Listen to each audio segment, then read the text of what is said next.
Bonjour à tous. Donc, ce soir, nous accueillons Benjamin Busquet, qui est agrégé de philosophie et étudiant à l'École normale supérieure de Lyon. Il prépare actuellement une thèse sur les limites du langage dans la phénoménologie et la philosophie française contemporaine. Dans le cadre de ses mémoires, il a consacré une partie de ses recherches sur le philosophe Vladimir Jankélévitch sous le prisme de la métaphysique ainsi que de la morale, et plus précisément sur le problème du mensonge. Après l'intervention de Benjamin Busquet, nous aurons donc une répondante, Marion, qui pourra faire un retour sur cette intervention. Tout au long de l'intervention, nous invitons à poser des questions dans le chat et nous y répondrons à la suite de la répondante. Je laisse donc maintenant la parole à Benjamin Busquet pour son intervention. Merci à tous. Bonjour à toutes et à tous.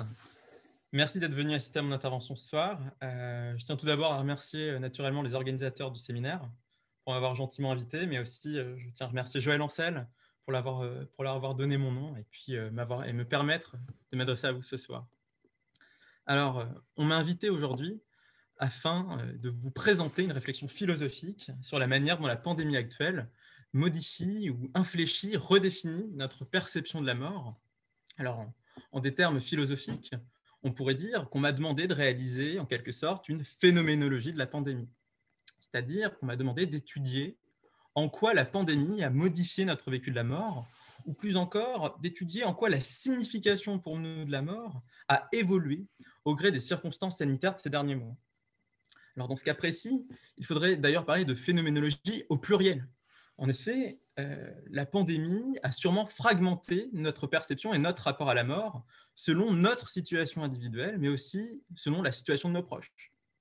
Alors, à l'heure de la distanciation sociale, des confinements successifs, mais aussi de la saturation des hôpitaux et de la tragique situation des EHPAD, force est de constater que la perception de la mort n'est radicalement pas la même pour le grand public assistant à la pandémie parfois de manière indirecte et abstraite, pour le personnel soignant au contact direct des malades, pour la personne ayant un parent ou un proche hospitalisé, et enfin aussi pour le patient faisant l'expérience lui-même dans sa chair de la maladie.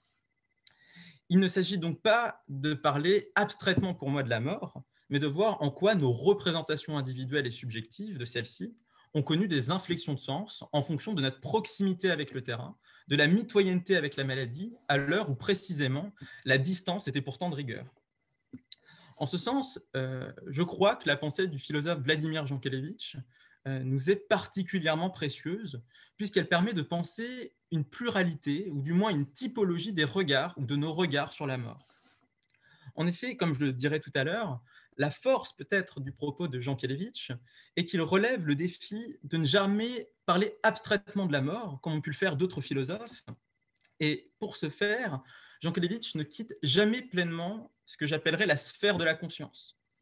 La mort n'est pas en tant que telle connaissable en soi, et en ce sens, pour Jankélévitch, c'est toujours du point de vue des vivants qu'elle nous apparaît et oriente, colore même notre existence. Jankélévitch, en cela, n'a pas un propos de type métaphysique, comme on dirait en philosophie, à savoir qu'il y a un propos qui dépasserait le sol de l'expérience. Il n'a pas non plus un propos eschatologique qui tendrait à parler de ce qu'il y aurait au-delà de la mort. Mais au contraire, il développe en quelque sorte une phénoménologie donc de la mort, utile peut-être pour penser notre contemporanéité. Comme cela m'a été demandé par les organisateurs, je vous propose donc d'essayer d'actualiser la pensée de Jankélévitch sur la mort à l'aune justement de cette pandémie que nous traversons. Alors, de manière un peu schématique, mon intervention se divisera en deux moments. Je présenterai dans un premier temps quelques-unes des analyses faites par Jankélévitch sur la mort pour tâcher ensuite d'étudier comment sa pensée peut être actualisée à l'aune de la crise sanitaire. Alors, j'aimerais tout d'abord faire une petite présentation de quelques analyses sur la mort proposées par Vladimir Jankélévitch dans ses derniers écrits et notamment dans son ouvrage Fleuve, publié en 1966, qu'il intitule sobrement La mort. Bon. Jankélévitch y soutient dès les premiers chapitres une thèse assez paradoxale. Il faut faire l'effort de penser la mort alors qu'on ne peut rien en connaître à proprement parler. Et de fait, la mort est littéralement indicible. On ne peut rien en dire puisque, comme l'a déjà souligné Épicure, par exemple, dans la lettre à Ménécée, on ne fait jamais l'expérience de la mort comme on fait l'expérience d'une chose existante. Au moment même où je meurs, l'instant mortel suspend mon expérience et mon existence corporelle, efface toute sensation et dissout finalement ma conscience. Et quant aux autres, bon, si je les vois mourir, d'aucun ne saurait revenir de parmi les morts, d'entre les morts, pour témoigner de son expérience. Comme le confiera d'ailleurs avec un certain humour Jean Kelevitch quelques années plus tard, après la publication de La Mort, je crois que c'est quelque part dans l'Inachevé, Jean Kelevitch nous dit, j'ai à peu près ça, j'ai écrit 400 pages sur un sujet dont il n'y a rien à dire, mais pour dire qu'il n'y a rien à dire, bon, il faut déjà faire un peu de bruit. En réalité, bon, ce qui intéresse Jean Kelevitch, ce n'est pas d'étudier la mort de manière abstraite, cela ne mènerait à rien, hein, sinon à des hypothèses métaphysiques ou à des affirmations religieuses, mais ce qui intéresse Jean Kelevitch, c'est bien plutôt d'étudier la mort en tant qu'elle se présente spontanément à la conscience des vivants. Alors, cette fois-ci, contre Épicure, Jean Kelevitch refuse l'idée que la mort ne serait rien pour nous. Vous savez, c'est une phrase connue du Tétrapharmakon, en tout cas une phrase qu'a Épicure, à savoir que pour nous, la mort n'est rien. Pour Jean Kelevitch, cette fois-ci, si nous ne connaissons jamais la mort, son horizon, en revanche, est toujours présent en arrière-fond de nos pensées et constitue pour la conscience une sorte de presque rien qui est toujours présent en arrière-fond et qui constitue le presque tout de notre existence. Bon. Dès lors, dans la mort, c'est en quelque sorte à une phénoménologie de la mort que se livre Jean Kelevitch, c'est-à-dire à une étude du phénomène de la mort en tant qu'il se donne à la conscience, en tant qu'il est vécu par la pensée comme un élément singulier, colorant et irradiant même notre manière de vivre.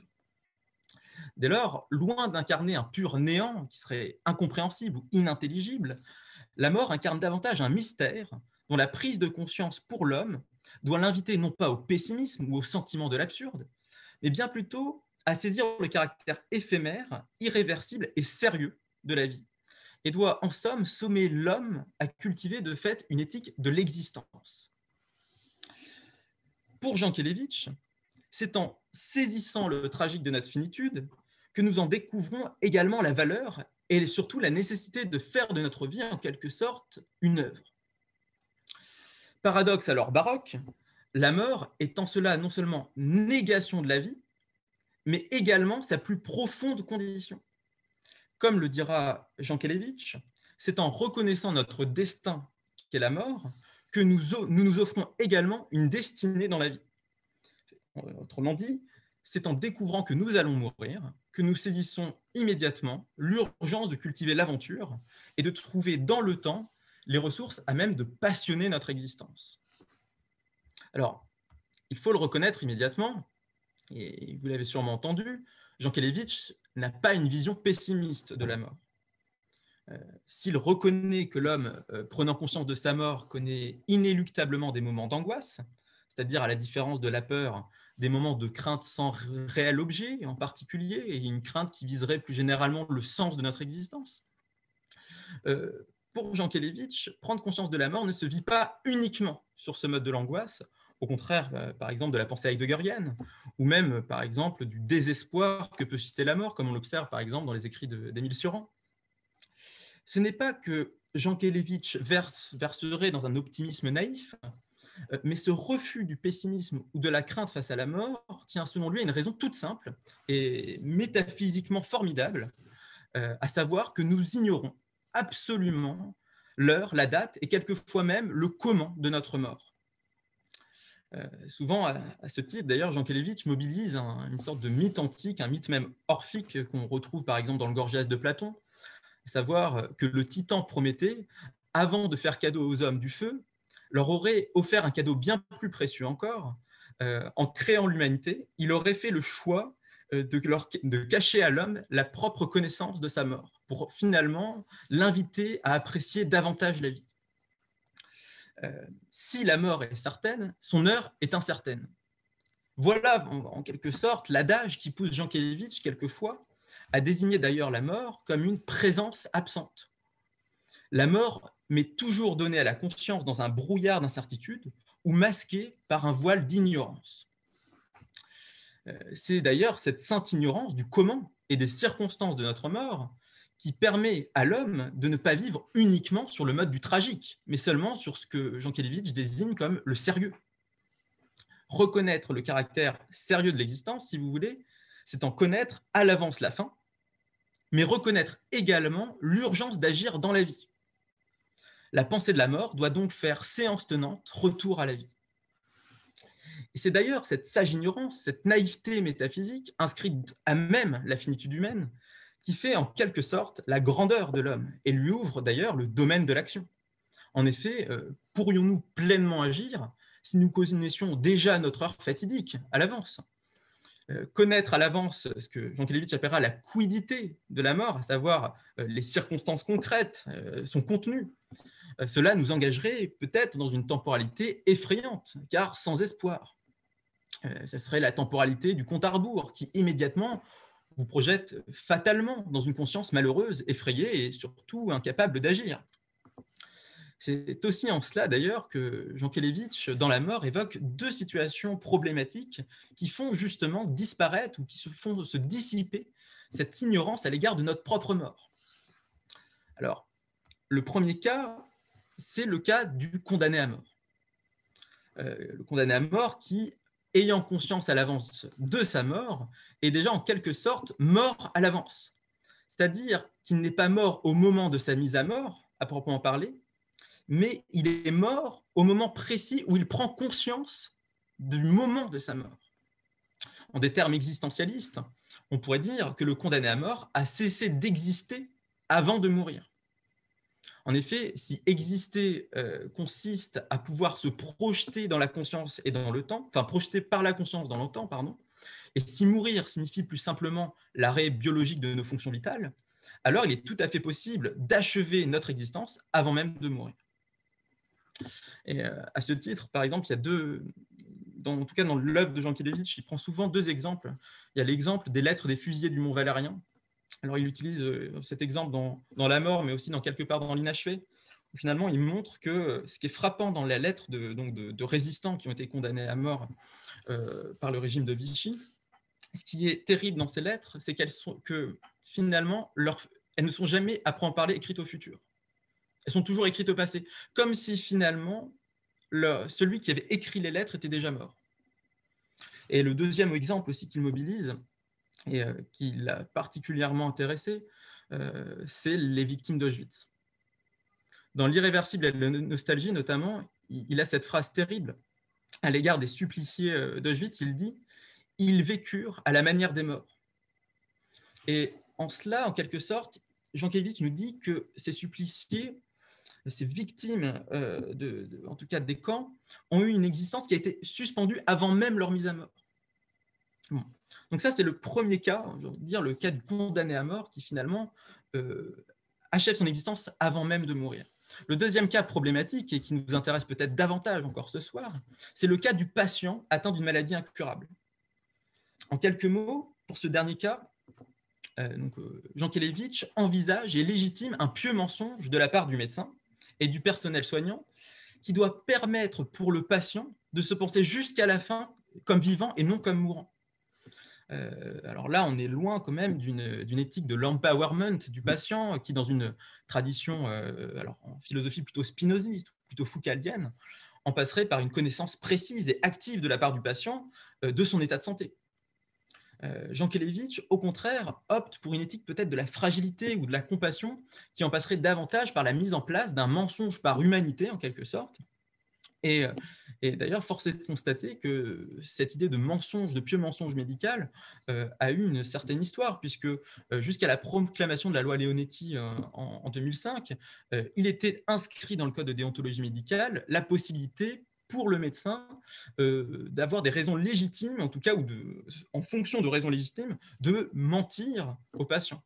Savoir l'expression consacrée était, je cite, « Pour des raisons légitimes que le médecin apprécie en conscience, un malade peut être laissé dans l'ignorance d'un diagnostic ou d'un pronostic grave. »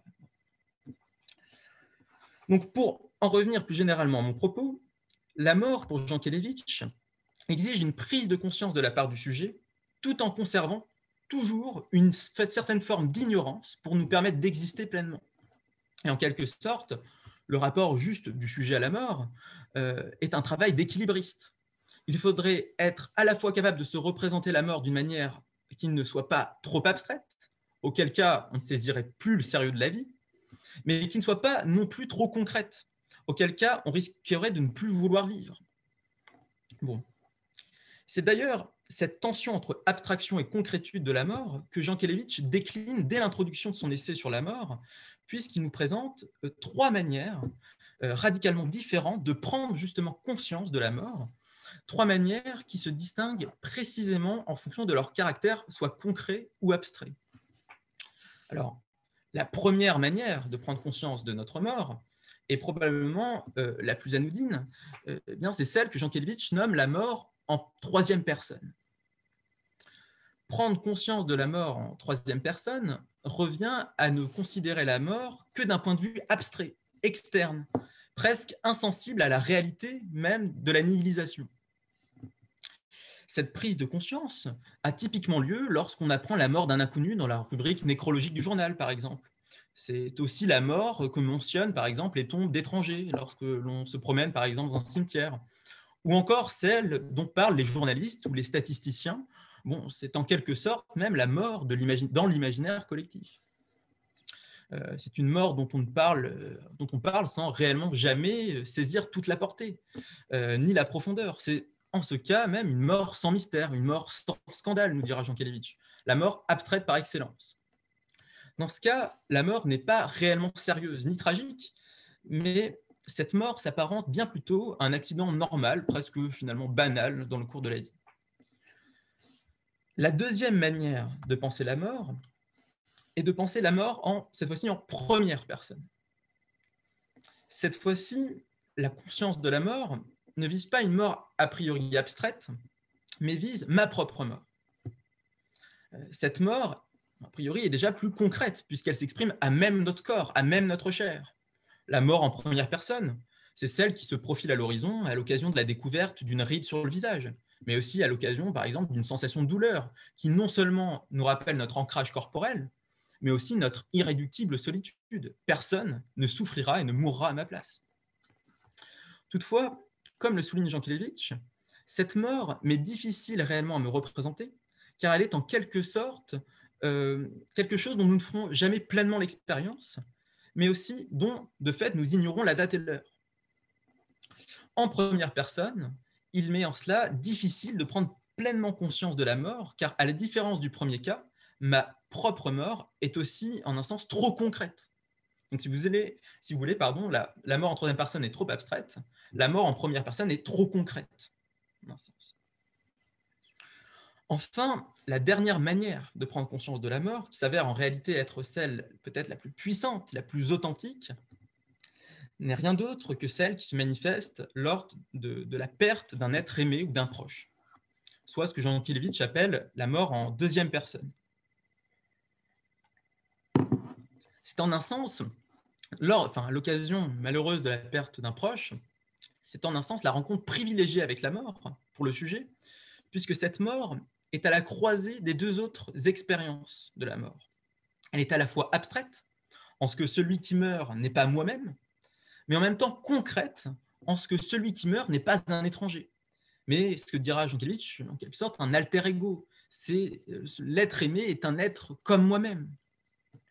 Comme l'écrit Jankélévitch, la mort de l'aimé ou de l'ami ressemble plus à la mienne, sans être la mienne, et sans être non plus également la mort impersonnelle et anonyme du phénomène social.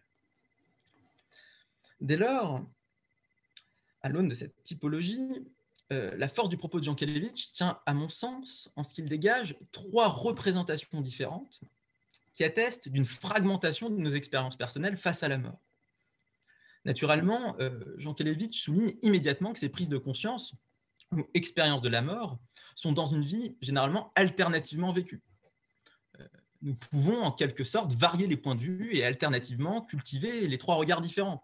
Donc, si je dresse schématiquement le cours d'une vie, enfant, nous découvrons la mort au fil des récits, des histoires, soit en troisième personne. Puis, en grandissant, nous faisons l'expérience douloureuse de la perte d'un proche, cette fois-ci en deuxième personne. Mort de l'être aimé qui annonce elle-même dans l'ordre biologique ma propre mort, cette fois-ci vécue en première personne. Bref, les points de vue dans le temps sont interchangeables et en ce sens, il existe une communication, une circulation entre ces différentes manières d'approcher la mort. Et de fait, lorsque les organisateurs de ces séminaires m'ont appelé pour parler de la perception de la mort à l'aune de la crise sanitaire, c'est précisément la manière dont la pandémie a travaillé, modifié ou du moins actualisé ces catégories d'analyse qui m'a interpellé. Pour le dire brièvement, mon hypothèse serait la suivante.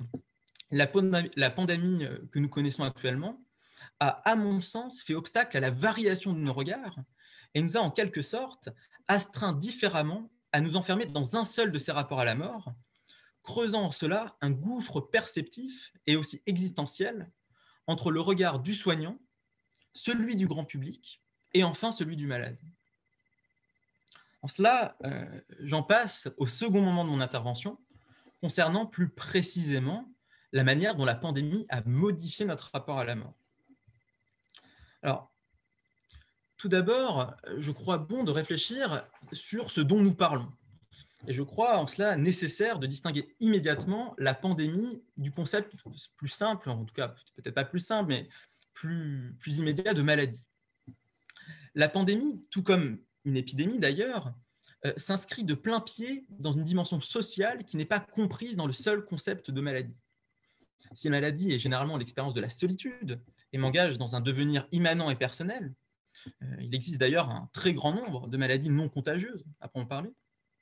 L'épidémie ou la pandémie, du fait au contraire de leur caractère contagieux, nous engage bien plutôt dans un devenir collectif au sein duquel le sort du voisin est intimement lié au mien.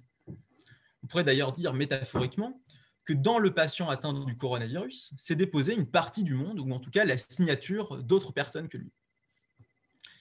D'ailleurs, il est en cela frappant d'observer à travers les mesures de confinement, d'isolement ou même de distanciation sociale actuelle, une volonté de retrouver cette inscription individuelle et personnelle de la maladie, laquelle, étant isolée, doit précisément n'être astreinte qu'à un seul corps.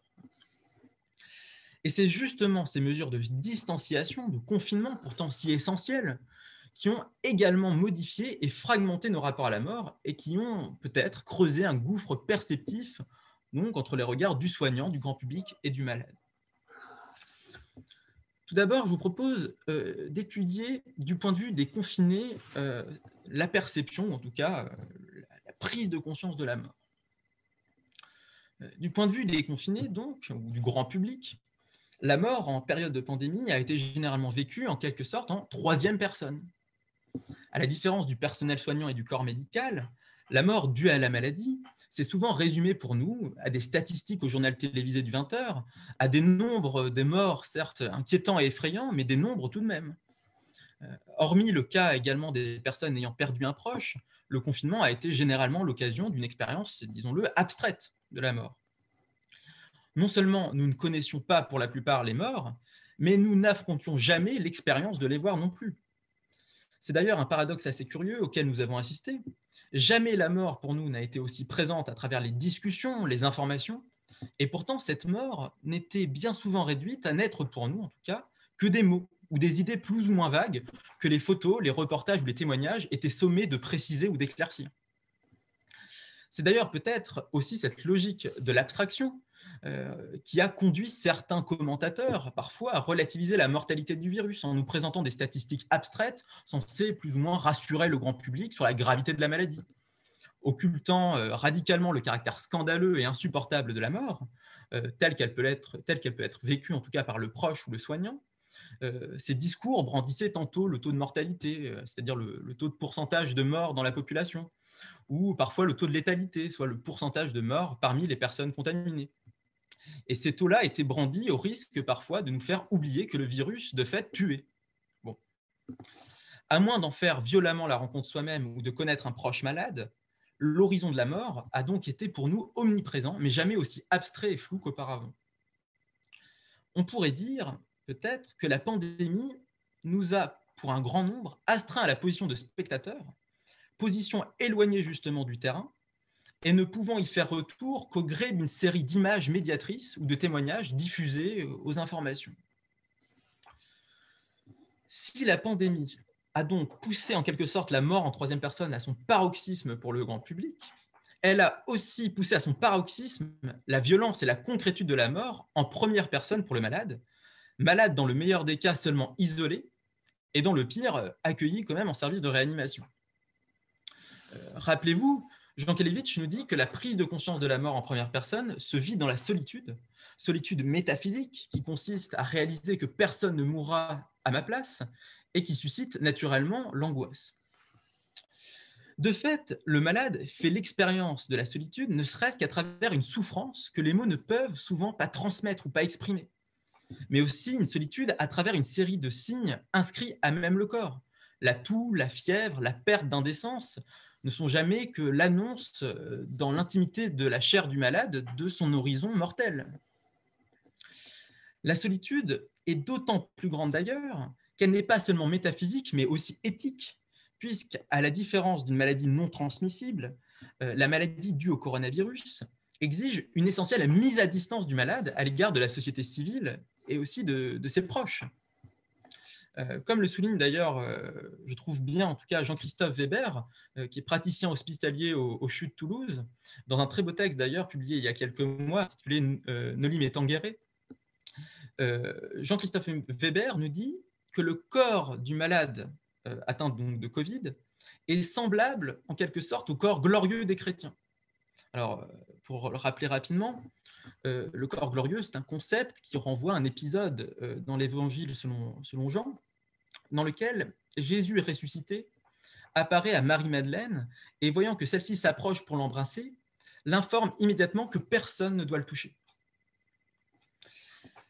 Et de fait, tout comme le corps glorieux, le corps du malade peut être vu, peut-être perçu, mais ne saurait jamais être touché à la manière d'un corps vivant, comme si, symboliquement, si vous voulez, il n'était ni vivant à part entière, ni pleinement mort encore. Ce nouveau rapport au corps du malade, qui exige une mise à distance des vivants, fait alors en quelque sorte du patient un mourant. Or, c'est précisément ce statut de mourant que Jean Kelevitch fustige dans la mort comme un statut précaire et angoissant qui doit être évité par tous les moyens. En effet, le mourant, c'est celui justement qui, sans plus aucun espoir, se sait déjà mort en quelque sorte et qui a abandonné la sainte ignorance sur sa mort dont je parlais plus tôt. En mobilisant à nouveau la distinction entre vivre et exister, on pourrait dire que le mourant, c'est justement celui qui, voyant son heure approcher, décide à l'avance d'arrêter d'exister avant même de mourir.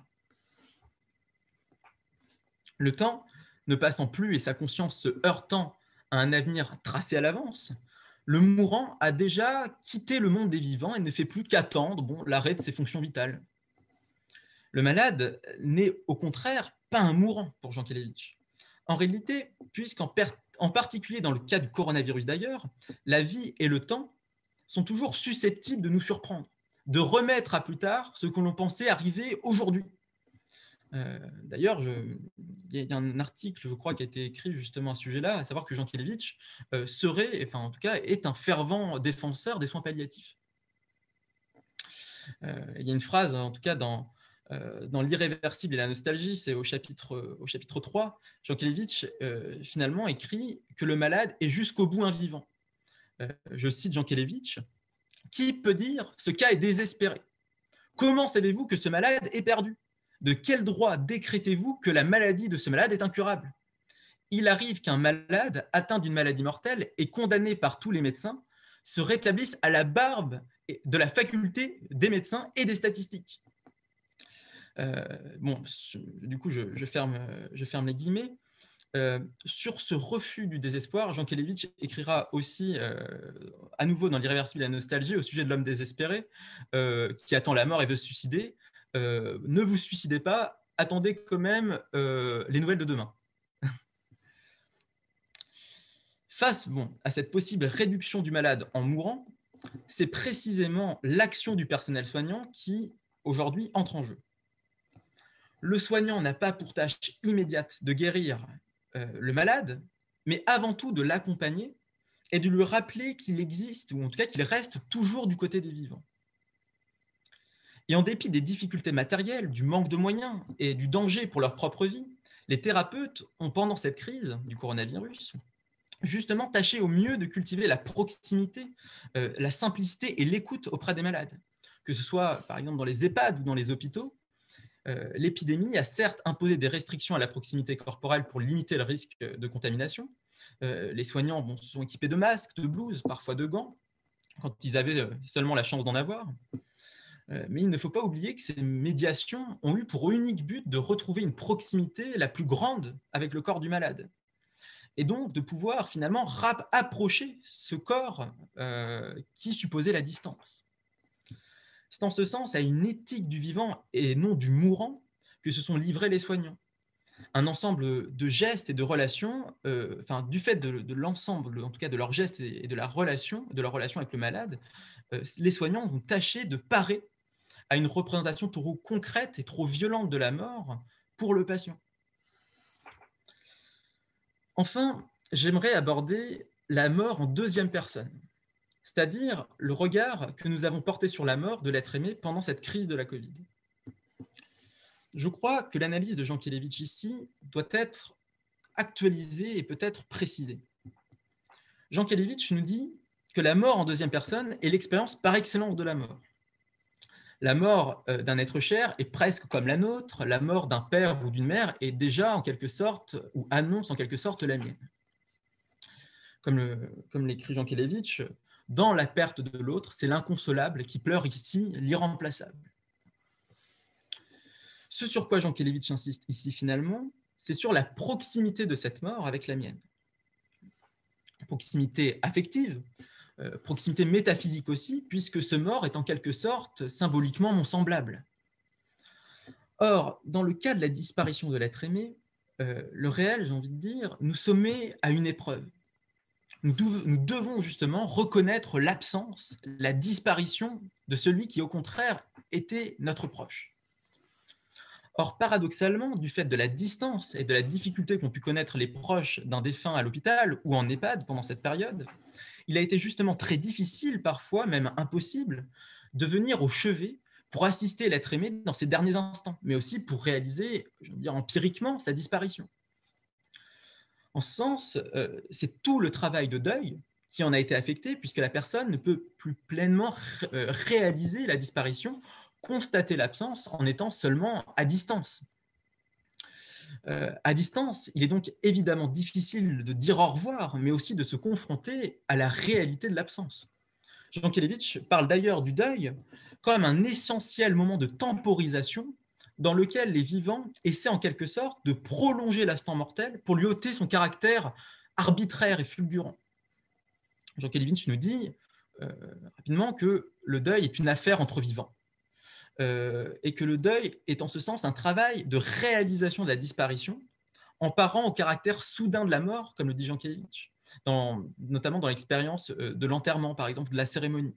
Qu'est-ce que la cérémonie ou qu'est-ce que l'enterrement? C'est une manière finalement de prolonger l'instant mortel et donc de lui ôter son caractère fulgurant. Par conséquent, la crise a aussi, je pense, empêché ce travail essentiel du deuil, ce travail de compréhension dans le temps de la disparition de l'autre, mais aussi ce travail sur soi de retour à la vie. En tout cas, le risque pour Jankélévitch d'un mauvais travail de deuil, si vous voulez, ce n'est pas comme chez Freud, en tout cas pour celui qui n'arrive pas à faire son deuil, de refuser de revenir au réel, c'est ce que nous dit Freud finalement. Lorsque on n'arrive pas à réaliser le travail du deuil, finalement, on n'est plus capable de revenir à la réalité. On vit à jamais dans une absence. Au contraire, pour Jankélévitch, ce n'est pas tant l'impossibilité de revenir au réel, mais c'est plutôt l'impossibilité de revenir dans le présent. Il y a une dimension temporelle qui est essentielle pour Jankélévitch, au sens où celui qui a perdu son proche ou un proche risque de vivre dans la nostalgie, risque qui consiste finalement à refuser le caractère irréversible du temps. La nostalgie, comme le dit d'ailleurs Jankélévitch avec un jeu de mots, se conjugue au participe passé. Pourquoi? Parce que dans la nostalgie, le passé participe activement à notre présent, de telle sorte que le présent ne passe plus. Bon. Enfin, et en guise de conclusion, j'aimerais en arriver au point de vue du thérapeute sur la mort pendant cette pandémie. À la différence du grand public, mais aussi des malades qui ont été astreints généralement à un seul point de vue sur la mort du fait des contraintes de la maladie, le soignant a sans nul doute traversé les points de vue et varié alternativement son regard sur la mort, puisqu'à titre de soignant, il l'a côtoyé de différentes manières.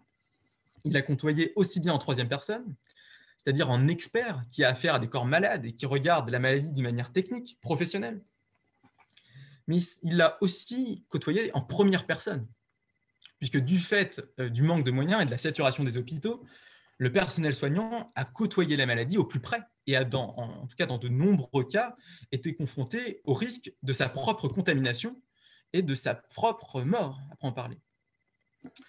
Outre le sentiment d'impuissance, de détresse et d'incompréhension face à une maladie peu connue, il est troublant d'ailleurs de voir que sur le plan psychologique, les soignants mobilisés dans les services de réanimation ont souvent souffert de dissociation et ont tout fait pour ne jamais avoir à se confronter non seulement à leur propre mort, mais aussi à la mort de l'autre. Comme le confie Muriel de Rome, qui est psychologue clinicienne, dans un article dans la revue Laennec, notamment dans le dernier numéro, certains soignants se sont mis en pilotage automatique, c'est son expression, à savoir que lorsque le risque de débordement émotionnel était trop important, la distanciation avec les malades se transformait en quelque sorte en dissociation. Et en passant par une sorte de censure émotionnelle, le soignant s'est protégé quelquefois en se représentant le patient avant tout comme un corps malade. C'est-à-dire qu'il ne s'est pas immédiatement représenté le malade comme un mourant, ni immédiatement comme, enfin en tout cas il ne l'a pas saisi comme Jankélévitch fustige cela comme un mourant, mais il l'a saisi avant tout de manière un peu extérieure, comme un corps malade. Voici, je pense en tout cas, en quelque sorte l'enjeu du soignant. Ici, à savoir, pour le soignant, il faut penser sérieusement et professionnellement à la mort à laquelle il assiste, sans jamais mourir d'y penser. On retrouve d'ailleurs le thème propre à Jankélévitch de la sage ignorance ou de l'ignorance pratique essentielle à l'action. À trop côtoyer la mort, mais aussi à trop y songer, on risque tout simplement de ne plus vivre, ni même d'aider, en tout cas dans le cas des soignants, jusqu'au bout les vivants. Et si vous voulez, cette relativisation de la mort au profit de l'action du soignant est d'ailleurs peut-être ce qui a justement permis d'aider le malade jusqu'au bout, en répondant même dans l'urgence à sa fragilité, à sa précarité, de la manière la plus sérieuse possible, en ne la considérant jamais simplement comme une vie mourante, mais toujours comme un vivant, comme une expression vivante. Voilà pour en tout cas cette actualisation de la phénoménologie de la mort, en tout cas que j'observe dans l'œuvre de Jankélévitch. Je vous remercie de m'avoir écouté et puis j'espère que cela va pu vous intéresser. Voilà, merci. Je vous remercie pour cette intervention. Je vais maintenant laisser place à Marion Pocaldi qui va nous faire donc le rôle de répondante. Donc je vous laisse la parole. Bonsoir, merci beaucoup pour cette intervention Benjamin, c'était fort enrichissant et j'ai de nombreuses questions, alors je vais essayer d'être assez concise. Donc on a vu lors de l'introduction lundi qu'il existe une différente réception de la mort en fonction de sa position géographique, donc on serait moins touché par une mort qui se déroulerait au Texas que par exemple par le facteur dans son village. Vous, Benjamin Busquet, vous reprenez les thèses de Jankélévitch et vous nous montrez qu'il y a aussi un degré de réception qui dépend de notre proximité émotionnelle et sociale avec le sujet défunt. Donc, on peut déduire qu'il y a un certain nombre de barrières, qu'elles soient sociales, émotionnelles ou géographiques, qui nous éloignent de la mort des autres et que de cet éloignement survient une abstraction de celle-ci. Et est-ce que cette abstraction serait un danger en soi ? C'est une des questions que je me pose. La mort, et cela a bien été souligné aussi lors de l'introduction, est un sujet qui a toujours passionné les hommes, au même titre que la vie, et les textes à son égard sont nombreux. Pourtant, aujourd'hui, j'aimerais dépasser ce constat de fait et ces tentatives de définition pour interroger son impact social, car c'est, je crois, aussi tout l'intérêt de ce séminaire qui vise à réunir le sujet de la mort à celui de la pandémie, donc d'un sujet qui est éminemment individuel et intime, qui est celui de la mort, à un sujet social et sociétal, comme vous l'avez défini, pour la pandémie. La mort, ce n'est un secret pour personne, bien qu'on ne sache jamais ni comment ni quand elle va se manifester. Toutefois, la pandémie nous donne un certain aperçu d'une possibilité de mourir pour chacun de nous en nous soumettant à la possibilité de la maladie. Donc cette ignorance métaphysique en temps normal, elle nous permet de ne pas être constamment angoissés par la venue de la mort de notre être. Pourtant, la mort de l'autre nous rappelle constamment à cette mort qui est nécessaire. La mort de l'autre, ce n'est pas du coup seulement la mort d'un individu seulement biologique, mais de tout ce qui fait que c'était cet individu et non pas quelqu'un d'autre. C'est donc la mort de l'individualité, la mort d'une totalité qui comprend tout l'aspect qu'on pourrait imaginer de ce qu'est un individu, ce qui fait le je ne sais quoi que je suis moi-même et non pas un autre. Donc à travers cette mort de l'autre, j'aperçois ma propre mort, cette mort de mon moi profond, cette mort qui fait que ce qui fait que je suis moi va disparaître de ce monde. Pourtant, cette abstraction de la mort en temps de crise, comme vous nous l'avez montré, paraît être un problème et c'est pour ça que je me questionne sur 2 points notamment. Quelle serait donc l'utilité de la philosophie face à ce constat tragique de la mort? Ce constat nous invite à vivre comme vous nous l'avez décrit, mais la philosophie est-elle faite pour nous apprendre à vivre, voire à bien vivre, comme ça a été le cas dans les philosophies épicuriennes, stoïciennes ou même en lisant Nietzsche? Et donc la réponse à cette question suggérerait qu'il existe une façon de vivre, mais aussi et surtout qu'il y a une nécessité à poser du sens à la mort et à y être confronté au moins de manière théorique. C'est donc là que vient ma deuxième question. Comment parer alors à l'abstraction de la mort et à l'empêchement de cette expérience commune de la maladie? Lors d'un entretien que nous avons eu précédemment, quand nous avons discuté de cette question, vous m'avez parlé des travaux du professeur Pierron, et celui-ci propose d'avoir recours à l'imaginaire social comme d'un témoignage de la mort pour parler à cette abstraction. Donc, pensez-vous que c'est un des rôles de la philosophie que de mettre en place ce genre d'outils théoriques et de passer du rôle de l'observateur à celui d'acteur? Et pensez-vous que cet outil en particulier est utile et nécessaire pour répondre à la crise actuelle? Très bien. Ma réponse va être en 2 moments, j'ai envie de dire. Je vais d'abord vous répondre sur est-ce que finalement abstraire la mort, c'est un danger? Est-ce que, en tout cas, il y aurait des potentielles dérives d'avoir un rapport abstrait ou abstrayant, en tout cas, à la mort? Et ensuite, je répondrai à la question de, si je comprends bien, du rôle de la philosophie face à la mort, dans un sens. Alors tout d'abord, pour répondre à l'idée, est-ce que c'est grave en tout cas qu'on ait un rapport abstrait à la mort? Bon, tout simplement déjà de commencer, c'est pas grave en règle générale d'avoir, en tout cas de mobiliser des abstractions. Alors souvent en philosophie, vous savez, l'abstraction est mal vue. Alors ça c'est le produit peut-être en tout cas d'une tradition empiriste, soucieuse d'en revenir à l'expérience et qui évite les idées abstraites. Et de fait, il y a en retour des philosophes qui ont tout à fait valorisé le rôle de l'abstraction, qui ont vu dans l'abstraction des vertus. On peut penser par exemple à Bachelard, la philosophie de Bachelard, qui, elle, valorise et même loue les vertus de l'abstraction, parce que l'abstraction nous permet justement de nous détacher du réel pour saisir quelque chose que l'on ne saisit pas à même le réel. Bon. Concernant la mort, plus précisément, chez Jean Kelevitch, en tout cas, je pense qu'on peut... alors, je prends avec des pincettes, en tout cas, on peut analyser deux types d'abstractions sur la mort. Une abstraction sur la mort qui n'est pas très grave en tant que telle, qu'est l'abstraction de la troisième personne, qui est une abstraction finalement qui, comme je l'ai dit, cultive une certaine forme d'ignorance et qui finalement nous permet d'avoir un rapport peut-être plus pratique à la vie. Vous savez, Jean Kelevitch fait aussi, en tout cas, s'inscrit dans une lignée bergsonienne. Bergson qui lui-même est fasciné en tout cas par la philosophie pragmatiste de James, et ce sont quand même des philosophies, que ce soit James, Bergson, Jean Kelevitch, des philosophies qui font une grande place à la théorie de l'action et qui justement nous disent que pour agir il faut parfois ignorer. Et chez Jankélévitch, il y a justement une grande part faite. Alors lui, il s'inspire évidemment de Bergson, mais aussi des mystiques russes, par exemple. Chez Chestov, on a ça, chez Soloviev aussi. On a cette idée justement que pour vivre, il faut parfois ne pas savoir. On a même ça chez Nietzsche, hein, j'ai envie de dire. On a quand même une tradition philosophique assez importante qui renvoie ça.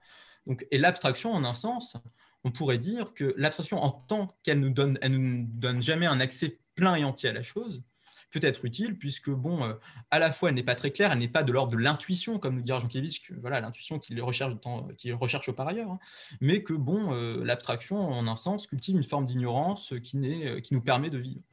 En revanche, ce qui est plus problématique, c'est d'abstraire la mort quand on veut absolument lui ôter son caractère scandaleux. Et là, cette fois-ci, j'aurais même tendance à dire qu'il y a une dimension politique, notamment si vous lisez les textes sur justement le pardon de Jankélévitch.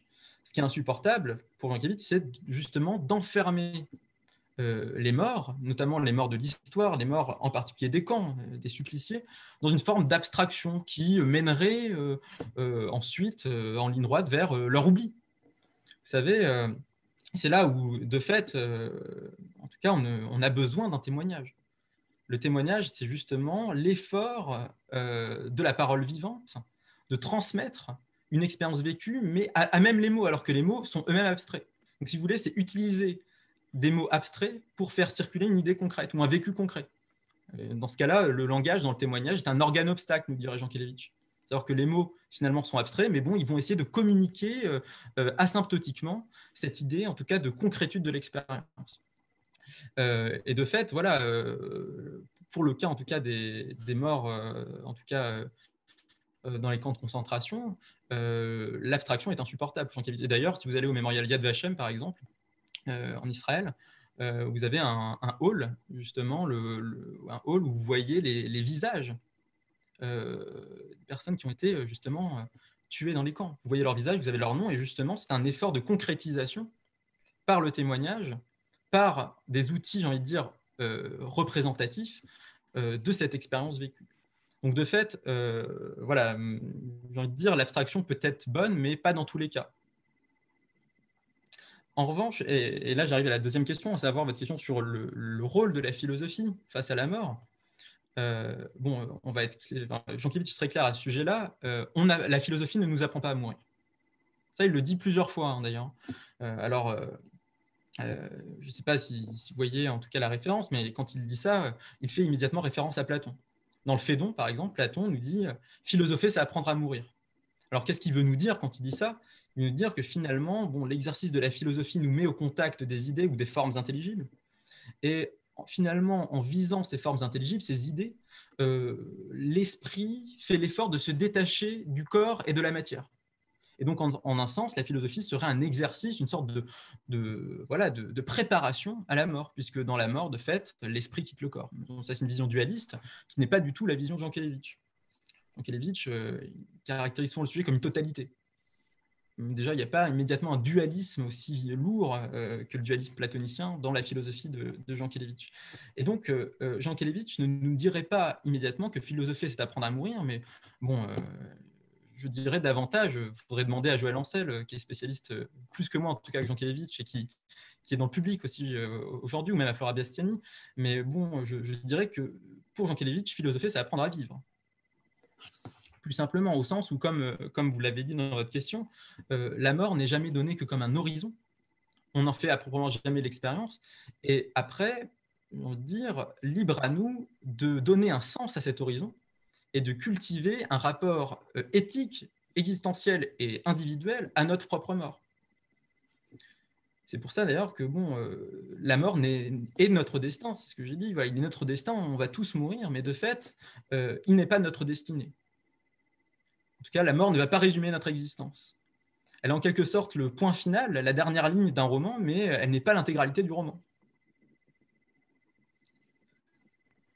Donc, je ne sais pas, en tout cas, si ça peut vous être utile. Aussi, je dirais, pour rapprocher en tout cas le rôle de la philosophie de Jankélévitch face à la mort, j'aurais tendance à peut-être dire quelques mots sur la proximité du propos de Jankélévitch avec ce qu'aujourd'hui on appelle philosophie du care, par exemple, ou philosophie du soin.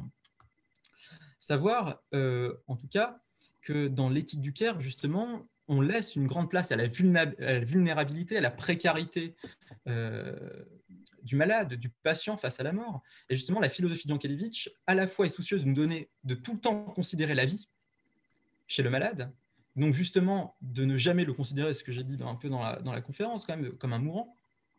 Et justement, c'est une invitation, séance tenante, à apprécier la vie, à être surpris du caractère de la vie même. Et c'est ce qu'il dira d'ailleurs, c'est surtout, bon, quand même, je pense que le centre et le cœur de la pensée de Jankélévitch, elle n'est pas immédiatement dans le concept de mort, mais elle est dans son analyse du temps. Et ce que nous dit Jankélévitch, c'est que le temps, bon, est immédiatement irréversible, inéluctablement irréversible. Et finalement, reconnaître l'irréversibilité du temps, c'est à la fois reconnaître son caractère quand même tragique, puisque de fait, chaque instant est, comme il nous dira, prime ultime, tout instant est une première et une dernière fois. Mais justement, puisque le temps est irréversible, ce n'est pas seulement nous induire dans une existence tragique, mais c'est aussi reconnaître la possibilité de la nouveauté. Puisque c'est irréversible, il y a aussi forcément de la nouveauté. Et donc justement, il faut être capable de saisir l'occasion, il faut être capable justement d'être ouvert au temps pour être capable, j'ai envie de dire, à la fin, de cultiver une éthique de l'existence. Je ne sais pas si ça répond à votre question. Oui, parfaitement. Du coup, juste parce que ça me vient tout de suite, dans cette façon de cultiver l'existence, c'est quelque chose, du coup, ce que j'en retiens, c'est quelque chose d'assez intuitif. Il n'y a pas de... Enfin, autant quand vous nous dites de cette prise de conscience de la connaissance de la mort, ça nous invite à cultiver les possibilités de la vie, à cultiver les possibilités du temps et à reconnaître une espèce d'éthique du vivre, si c'est ça. Mais il n'y a pas de règle en soi. C'est ce qu'on peut en retenir. C'est chacun peut ressentir cette éthique de vivre comme il l'entend en soi. Oui, voilà. Jankélévitch, ce n'est pas non plus un manuel de développement personnel. Oui, c'est ça. C'est pas ça fleurit en ce moment depuis déjà quelques années. C'est pas en lisant Jankélévitch finalement que vous allez saisir la clé de votre existence. Hein. On est d'accord. Et puis Jankélévitch ne cherche finalement à ne rien nous apprendre. Il nous apprend rien. Bon, quand vous fermez l'ouvrage de Jankélévitch, vous savez, vous en apprenez pas plus sur la mort. J'ai envie de dire. Vous savez que bon, vous allez y passer, que forcément vous n'allez jamais faire l'économie malgré la philosophie de ces peines. En revanche, l'effort de Jankélévitch, c'est de nous rendre attentifs à des choses, en tout cas à une dimension de l'existence auquel on ne songeait pas immédiatement. Comme chez Bergson d'ailleurs, c'est la capacité de nous étonner de ce qui ne nous étonne finalement plus. Et aussi, donc, c'est un retour en étudiant en tout cas et en s'intéressant à comment la mort se donne au sujet. Ce qu'il fait immédiatement, c'est de nous inviter non pas à nous justement trop regarder cette mort, mais aussi à revenir à notre immanence d'être vivant. Voilà. Donc après, libre à nous de meubler, j'ai envie de dire, et de donner un sens à notre existence. Là, on tend vers des philosophies existentialistes qui ne sont pas immédiatement d'ailleurs le propos de Jankélévitch, hein, mais libre à nous de donner un sens. Mais de fait, Jankélévitch ne nous dit pas comment faire. Et je vous dis aussi, enfin voilà, je rebondis aussi sur le concept d'intuition dont vous avez parlé. Après en parler, il n'y a pas d'intuition de la mort chez Jankélévitch. L'intuition, il utilise souvent cette belle métaphore qu'on retrouve dans quelque part dans l'inachevé, qui fait sens d'ailleurs, qui rejoint et qui illustre le concept d'intuition chez Bergson. L'intuition, c'est en tout cas une sorte de mouvement de l'esprit dans lequel vous allez saisir la chose en elle-même. Vous allez, comme dirait Bergson, épouser sa propre durée.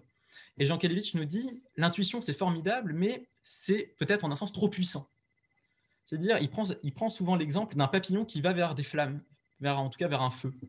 Il nous dit, l'intuition, c'est justement le moment où le papillon s'approche aussi près de la flamme, mais vraiment à l'endroit précis où finalement ses ailes pourraient prendre feu. Il s'arrête au moment où les ailes pourraient prendre feu, c'est-à-dire qu'il a une expérience quasiment totale du feu, mais il ne la saisit pas à proprement parler. Et de fait, si vous aviez en tout cas une intuition pleine de la mort, vous seriez mort. Voilà.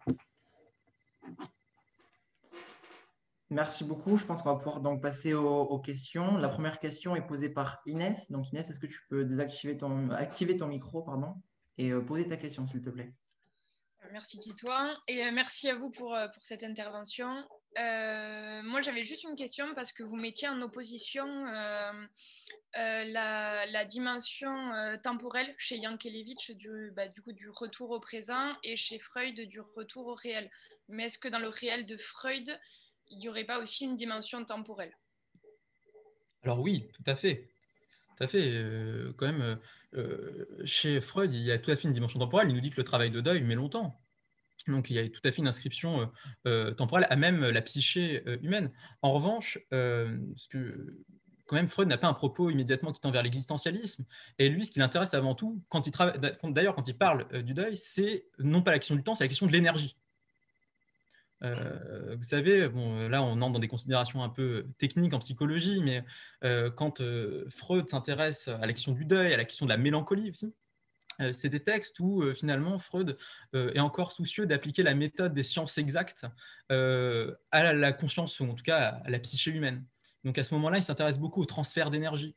Donc quand il nous parle notamment du deuil, et d'ailleurs il parle du travail de deuil, et parler de travail, c'est pas anodin, puisque le terme de travail au sens propre, quand Freud le mobilise, c'est au sens physique.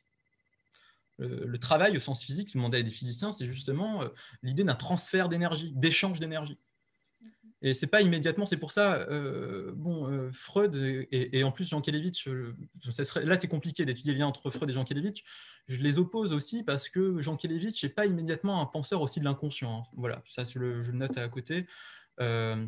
Voilà, tout comme Alain était assez critique à l'égard des thèses freudiennes, puisqu'elle désubjectivisait, en tout cas, elle nous permettait d'être moins libres, finalement, et ce que dirait Sartre aussi, elle nous enfermait dans une mauvaise foi, puisque finalement, ce n'est pas vraiment notre faute, etc. C'est le rôle de la conscience.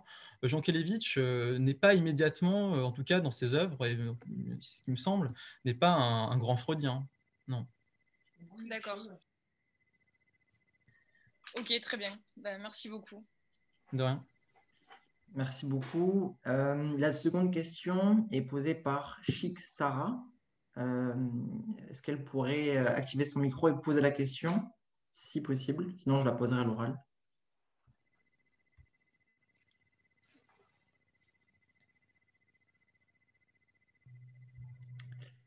Alors, dans la mesure où hier, elle a déjà eu des difficultés, je vais me permettre de la poser à sa place.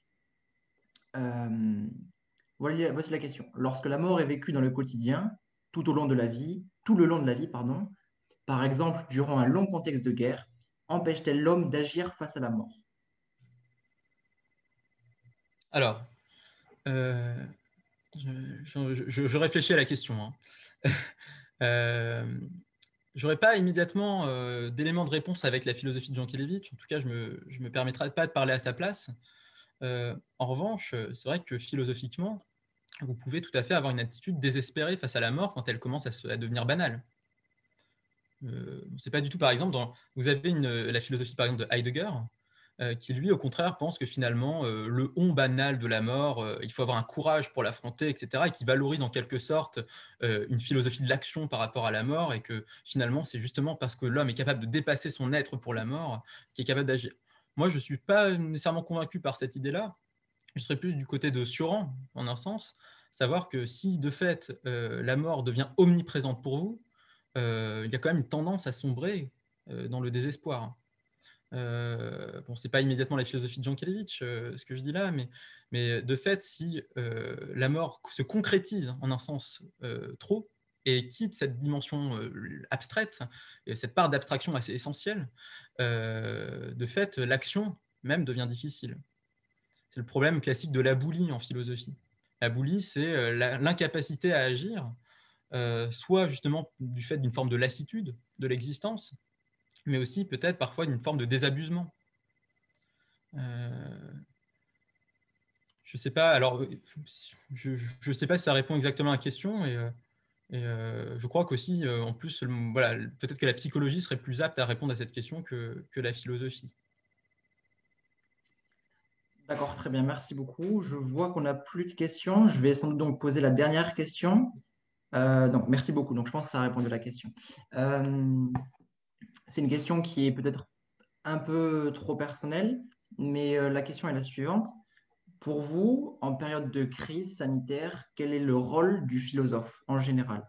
Est-ce qu'il doit avoir un rôle? Bon, déjà, j'ai envie de dire, le rôle du philosophe, bon là c'est un vrai problème philosophique, c'est un rapport, finalement, vous me posez la question du rôle du philosophe dans l'actualité, même plus largement. Je pourrais mettre la question de côté en citant Hegel, dans les principes de la philosophie du droit, il dit « La chouette de Minerve prend son envol à la tombée de la nuit » pour désigner l'activité philosophique. Ça veut dire que finalement, le philosophe doit se laisser le temps de la réflexion, doit laisser le temps du concept pour ensuite vraiment philosopher sur un événement. Et donc, il ne doit pas être à même, en tout cas, il ne doit pas commenter l'actualité, il ne doit pas avoir cette réflexion-là immédiate. Je pense que, de fait, avec la pandémie, j'ai envie de dire, prenons du temps, c'est vrai. Déjà, faire de la philosophie, ça suppose une sorte de loisir, et ceux qui sont immédiatement dans l'action n'ont pas ce loisir. Les soignants, etc., qui, eux, sont le plus proches du terrain et sont aussi les plus aptes à en parler, n'ont pas pour l'instant le temps de nous en parler. Donc le philosophe, il faut quand même qu'il ait de la matière, j'ai envie de dire, qu'il ait accès aux témoignages, pour aussi, j'ai envie de dire, en tout cas, nourrir son discours.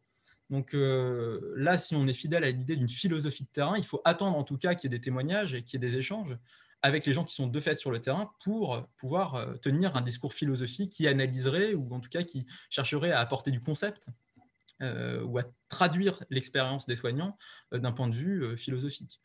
Alors voilà, c'est pour ça que quand on voit beaucoup de... Enfin, j'ai pas envie d'entrer dans la polémique, mais quand on voit des philosophes qui parfois... Bon, pas tous, il y a des très bons philosophes aussi qui analysent au par la pandémie, mais quand on voit certains philosophes sur les plateaux de télé analyser à peu près tout et n'importe quoi de manière très certaine, je ne suis pas certain qu'on soit vraiment dans la philosophie, mais qu'on soit plus immédiatement dans une sorte d'actualité folle qui ne laisse pas le temps de la réflexion. Donc, a priori, je serais quand même plus sur la distance et j'aurais tendance à dire que finalement, le rôle du philosophe, pour l'instant, c'est d'attendre. Voilà. D'accord, je vous remercie, c'est très clair. C'était une question litigieuse. Il y a une dernière question que je vais vous lire. On parle du vivant, mourant et mort. Qu'en est-il du cas du disparu en termes de perception par les vivants et les survivants? Je pense pour être plus précis, par rapport au fait qu'on survit, par exemple, à l'épidémie, alors que certains sont morts. D'accord. Moi, je crois comprendre. Enfin, je suis d'accord avec cette interprétation de la question, mais je crois qu'il y a aussi un autre sens, à savoir de la personne disparue, à savoir comment finalement on considère philosophiquement la personne que l'on ne verra plus jamais. Enfin, je ne sais pas si c'est aussi le sens de la question. Pour répondre à la question du survie, oui, c'est cela. Bon, on me rassure dans le chat. J'aurais tendance à dire que là, il faudrait davantage se rapporter au texte de Jankélévitch sur justement les camps de concentration. Justement, son texte sur l'imprescriptible, pardonner, point d'interrogation, dans l'honneur et la dignité, c'est le nom de son ouvrage qu'il a publié dans les années 70, je crois, dans 74, je ne vais pas dire de bêtises. Et justement, où Jankélévitch nous dit, ou souligne l'importance de la mémoire. C'est-à-dire que pour Jankélévitch, le rôle du souvenir est assez essentiel. Et à ce moment-là, quand il écrit justement contre l'idée d'une prescription des crimes nazis à l'égard, donc évidemment, des hauts dignitaires nazis. Justement, il écrit contre cela pour souligner l'idée que si on commençait à prescrire certains chefs d'accusation, eh bien finalement, on trahirait le souvenir des morts et on les oublierait. C'est quand même l'idée de Jean Claude, donc je ne vais pas quand même parler de sa philosophie du pardon, ça m'emmènerait trop loin. En revanche, voilà, je dirais quand parler finalement ou s'intéresser à la question du disparu, c'est s'intéresser immédiatement à la question du souvenir. Et dans ce cas-là, à nouveau, on est dans une philosophie de la conscience qui tendrait à dire comment faire avec ces souvenirs. Est-ce que ces souvenirs doivent nous enfermer dans la nostalgie, à savoir que finalement on serait dans cette idée de vivre d'un passé qui ne passe plus, justement, et d'un présent qui n'est plus capable d'avancer, et que finalement le passé revient sans arrêt de manière quasiment circulaire? Ou est-ce qu'au contraire, on est capable, à nouveau, en tout cas, de maintenir le souvenir des disparus, tout en s'offrant un avenir? Et de toute façon, Jankélévitch opte pour la deuxième option, très largement. Merci beaucoup. Je vois qu'il y a il y a une grande question de Excusez-moi, j'ai du mal avec le chat. De Océane, et il y a une remarque de Joël Ancel. Je vais laisser Océane Paris si elle veut faire sa remarque à l'oral. Peut-être qu'il y aura une question derrière, puisqu'elle parle de burn-out. Donc, si elle souhaite parler, elle peut ouvrir son micro afin de poser ses questions, Ouais. si elle le souhaite.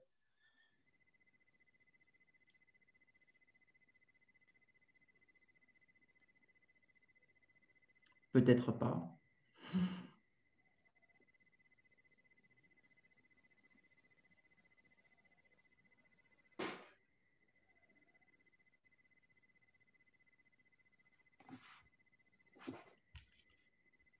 Bon.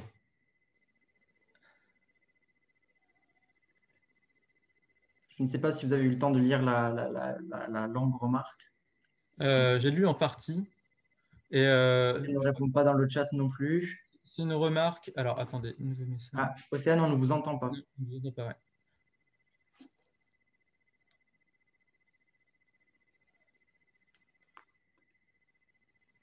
Alors, je lis la remarque et oui, enfin, je suis tout à fait d'accord avec l'idée que cela s'apparente à une forme de burn-out. À savoir, en gros, la remarque, sur la remarque d'Océane, c'est de montrer que finalement, cette perception que j'ai pu développer des soignants à l'égard des malades, à savoir que finalement, d'une distanciation, on en passe une forme de dissociation où le soignant ne voit plus immédiatement un malade, mais aussi un corps à soigner pour se protéger de lui-même, c'est aussi, pourquoi pas, un signe, une forme du burn-out. Donc oui, je suis tout à fait d'accord. Et quand à la fin, elle me dit, je crois qu'il aurait été intéressant de développer le mouvement médiatique dans la pandémie. Oui, probablement, mais je ne vois pas immédiatement comment l'étudier. Enfin, je l'ai en quelque sorte un peu traité, je dirais, avec la perception en troisième personne. Quand j'ai travaillé, enfin, quand j'ai écrit justement l'intervention et que j'ai songé à l'idée justement d'une mort en troisième personne assez abstraite pour le grand public, j'ai pas pu m'empêcher aussi de penser justement au texte de Jean Baudrillard sur la guerre du Golfe n'a pas eu lieu. Finalement, Jean Baudrillard, la thèse de Jean Baudrillard est la suivante, à savoir que du fait de la surmédiatisation de la guerre du Golfe, finalement, les Américains n'ont pas eu accès en tant que tel à la guerre. Ils ont vu autre chose. Par la médiation des images, on a assisté à un surréel et pas au réel en tant que tel. J'ai envie de dire qu'avec l'épidémie du Covid, en tout cas, ça a été mon expérience propre, quand on regardait les informations, etc., la réalité des hôpitaux était quasiment un surréel. Ce n'était pas immédiatement un réel. On n'était pas dedans. Je ne sais pas si ça aide. Alors, pour la remarque de Joël Ancel... Elle souhaite poser la question à l'oral, donc peut-être qu'elle va vous la poser. D'accord. Oui. Voilà, alors bon, j'avais effectivement donné votre nom, Benjamin, et je dois dire que je suis très contente de l'avoir fait. D'ailleurs, j'avais aucun doute sur le résultat. Voilà, et bon, vous avez dit beaucoup de choses et on peut pas, bon, on peut pas réagir à tout. Mais aussi, il nous faut un peu de recul par rapport aussi à ce que vous avez dit, votre réflexion. Et j'ai beaucoup apprécié le fait, justement, ce que vous avez dit, enfin, beaucoup de choses, mais ce que vous avez dit à la fin, justement, sur cette humilité que doit avoir aussi le philosophe par rapport à l'actualité. C'est vrai qu'en plus, bon, il y a tellement de gens en dehors des philosophes qui viennent avec une vérité ultime, nous l'asséner sur les plateaux de télévision et par tous les médias possibles, donc ça devient vraiment insupportable, et c'est insupportable. Alors moi je ne veux pas du tout rentrer dans la technique philosophique, mais c'est plutôt l'implication de ce que dit Heidegger et ce que dit Jean Kelevitch, c'est-à-dire que, bon, de toute façon, Jean Kelevitch, bon, son problème, c'est que Heidegger a été nazi, donc c'est pas seulement son problème, mais c'est un fait, bon, il ne prend pas position par rapport à Heidegger, je dirais même qu'il l'ignore volontairement, délibérément, mais si on prend, si vous voulez, les deux visions, bon, d'abord, c'est vrai que Heidegger s'est totalement dénué de toute dimension morale. Hein. Il n'y a absolument pas un souci pour autrui, c'est-à-dire que la mort en première personne, bien, c'est moi qui meurs, hein, c'est moi, c'est quelque chose, enfin, mourir pour autrui, enfin, non seulement, enfin, mourir pour autrui, c'est quelque chose, enfin, c'est quelque chose qui n'a aucun sens et qui est même absurde, puisque personne ne peut mourir à ma place. On dit que Jean Kelevitch, personne ne peut mourir à ma place, c'est vrai, mais je peux aussi. Hein, la mort, c'est la relation avec autrui, et plus que la relation avec autrui, c'est-à-dire il y a aussi un devoir. Un devoir par rapport aux autres, enfin, c'est toute sa philosophie morale, donc on ne peut pas rentrer dans tous les détails. Et puis chez Heidegger, c'est pas vraiment un dépassement de la mort. Je ne dirais pas ça, je ne le dirais pas tout à fait comme vous. C'est-à-dire, c'est vraiment vivre la mort jusqu'au bout. C'est-à-dire pas vivre la mort, parce qu'il sait très bien que vivre la mort, on peut pas, la mort en tant que telle, mais le fait de mourir. Hein, le fait de mourir s'inscrit dans l'essence même de la vie. Hein. Dès qu'on est, on est déjà assez vieux pour mourir. Hein, c'est ce qu'il dit. Et donc, il y a une valorisation du fait de mourir. C'est une puissance, hein, c'est pas du tout l'impuissance devant la mort, c'est une dernière possibilité ultime qu'il nous faut vivre jusqu'au bout, mais qui en même temps est inscrite dans notre vie. Hein, il y a une valeur de la mort. Et il y a chez Jean Kelevitch, je pense, dans cette manière de dire, bon, d'abord, il a tout à fait raison, évidemment, enfin, je veux dire, je vois difficilement comment on peut le contester, la mort est indicible, il n'y a rien à en dire, et donc c'est exactement ce que vous avez dit, mais il désamorce aussi la valorisation du mourir. Hein. Hein, dans ce sens, c'est vraiment une exaltation, effectivement, de la vie, dans tout ce qu'elle a d'optimiste et de positif, dans tout ce qu'elle a effectivement aussi de tragique ou de sérieux. Voilà, donc c'était juste une petite remarque qui va dans votre sens en réalité. Hein, voilà, donc c'était un plaisir de vous écouter.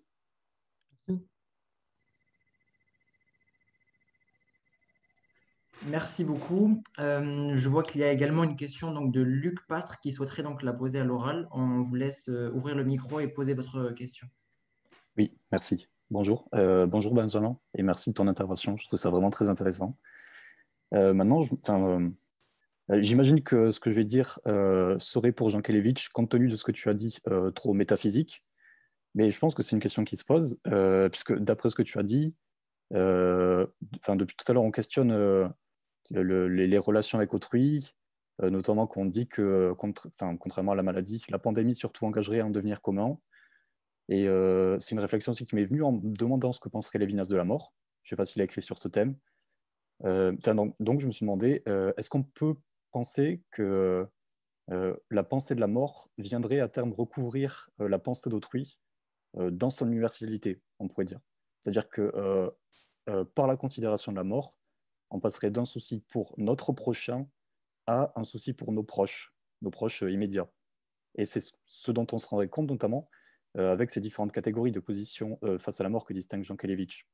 Si certains morts nous affectent plus que d'autres, c'est presque que, désolé, mais certaines morts importeraient pour le sujet plus que d'autres. Auquel cas, donc, la crise sanitaire renforcerait encore l'individualisme contemporain.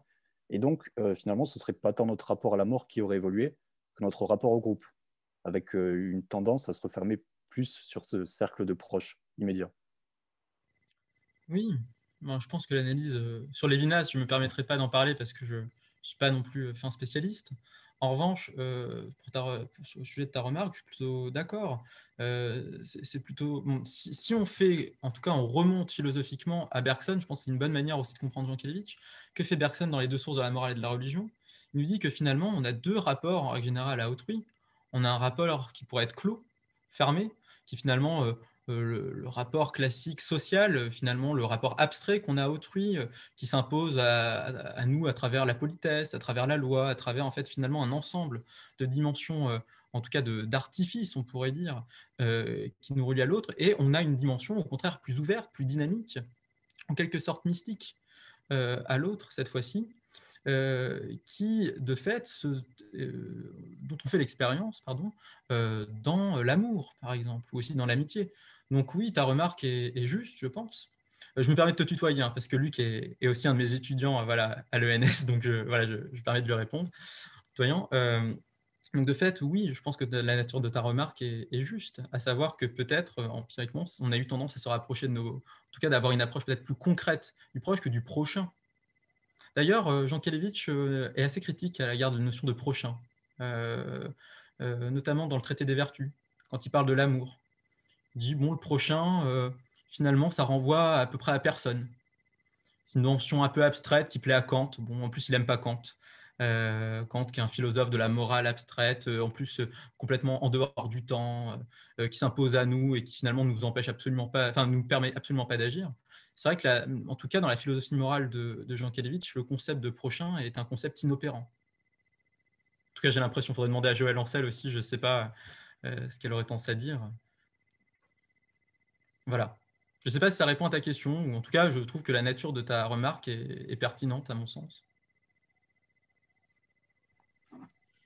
Très bien. Alors, il y a eu un complément sur une question qui était donc qui portait sur les disparus. Il s'agissait donc des disparus au sens où on ne sait pas s'ils sont morts. Et donc, peut-être que je vais de nouveau me tromper, mais la question serait donc comment nous percevons la mort d'une personne dont on ne sait pas si elle est encore morte ou pas.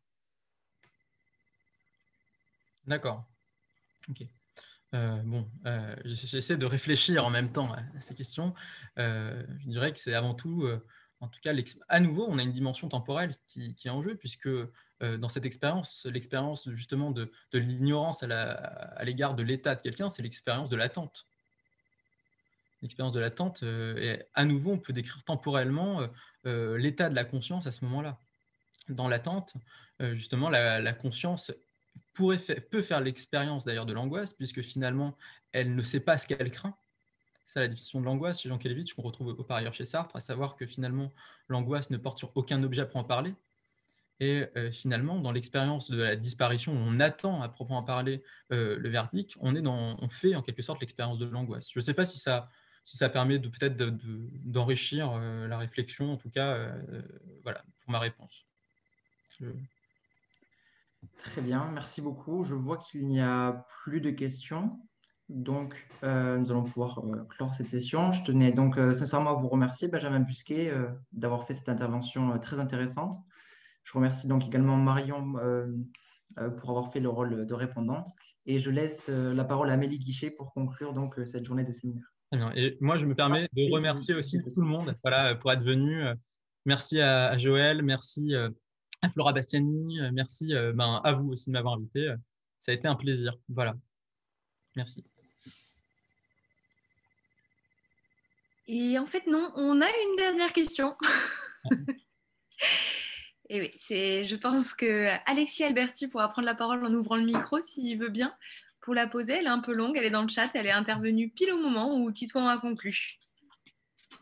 Et il m'explique qu'il n'a pas le micro, donc du coup je vais la lire avant de conclure. Comment trouver le bon équilibre dans une société en temps de crise comme celui que nous sommes en train de vivre, entre deux extrêmes, la surexposition de la mort et ainsi en imposer le fardeau de son omniprésence, et son invisibilité presque totale comme ce fut le cas pour les confinés, la mort comme présentée dans les médias. Bon, je crois que c'était quand même on a plus ou moins répondu à la question quand finalement on a réfléchi sur comment dépasser l'abstraction en philo. Bon, savoir le dilemme qui est mis ici, c'est comment on peut finalement concrétiser notre rapport à la mort quand on n'y a jamais à proprement accès. Vous avez deux solutions pour dépasser les abstractions en philosophie. Vous avez la solution, j'ai envie de dire, rationaliste, où finalement vous définissez un concept selon ses termes, en l'analysant. Bon, ici, on s'en fiche un peu parce que ce n'est pas la question, et justement, ça reconduit un rapport abstrait. L'autre manière de vaincre une abstraction en philosophie, c'est la solution empiriste. C'est finalement de retourner dans le sol de l'expérience, de se réenraciner en quelque sorte. Ici, de fait, avec la distanciation, on n'a pas pu. Donc la solution empiriste n'est pas valable. Donc j'ai envie de dire, si la solution rationaliste, donc qui fait appel à la raison, ne marche pas, la solution empiriste qui fait appel à la perception ne marche pas, qu'est-ce qui nous reste en termes de faculté? J'aurais tendance à dire l'imagination. Justement, l'imagination qui est la faculté non seulement de reconstruire le réel, mais de le reconstruire jamais à partir de rien. C'est-à-dire en tout cas, c'est par exemple la définition que nous donne Descartes de l'imagination. Quand vous mobilisez l'imagination, vous mobilisez plusieurs éléments réels, mais pour reconstruire un surréel en quelque sorte. Et de fait, c'est pour ça que d'ailleurs Marion parlait de l'imaginaire social chez Jean-Philippe Piron.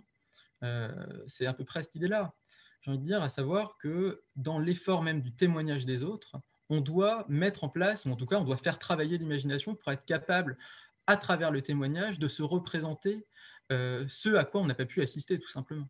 Et j'insisterai sur le témoignage qui n'est pas seulement l'image à en parler, puisque l'image est muette quand même. On peut lui donner un sens selon le montage, etc. En revanche, dans le témoignage, il y a quand même non seulement l'idée de transmission, mais il y a aussi l'idée d'attestation. Témoigner, c'est aussi attester. Et attester, c'est justement l'expérience empirique de quelque chose. Donc, si vous avez le témoin, à proprement parler, va vous donner du matériau réel, empirique, à votre imagination, et ça va être à vous, finalement, de faire ce travail, de vous imaginer, de faire l'effort de concrétiser ce qui a pu se passer en dehors de votre perception. Voilà. Parfait, merci beaucoup pour votre précision. C'est gentil d'avoir pris le temps de la faire. Alors, Alexis précise que la question a été plus portée sur l'aspect politique et vous remercie dans le chat. Très bien. Voilà. Je pense qu'on va pouvoir conclure cette soirée. Voilà, donc on vous remercie, je pense que vous l'avez compris, on remercie tant Benjamin Busquet d'avoir accepté d'intervenir que vous tous d'avoir été présents et d'être restés connectés jusqu'à la fin. On est 57, ça a varié un petit peu pendant tout le long de l'intervention. On est encore à peu près tous là et ça fait quand même plaisir de le dire. Donc on va se retrouver pour ceux qui sont inscrits demain, jeudi soir, pour l'intervention d'Aude Brunel, qui est cadre de service dans les chambres mortuaires de Purpan et qui a une formation juridique. Donc il pourra nous parler un petit peu de la gestion des chambres mortuaires en période de pandémie et des difficultés que ça a présentées. On retrouvera aussi Guillaume Ducot vendredi, qui est anesthésiste réanimateur et qui a aussi fait un petit peu de gestion du don d'organes pour nous parler de l'aspect un petit peu plus réanimation et Covid en service hospitalier. On vous remercie beaucoup, on vous souhaite une excellente soirée et on enverra un petit mail de rappel demain, comme tous les soirs, pour rappeler le séminaire. On vous souhaite une excellente soirée. On remercie encore Benjamin Busquet d'avoir pris le temps. Merci pour la présentation, Bénédicte de Bonneval. On dit effectivement le legs d'organes et pas le don d'organes. Passez tous une excellente soirée. Merci. Merci beaucoup. Merci, au revoir. Merci beaucoup. Bonsoir, merci. Merci à vous tous. Merci, au revoir.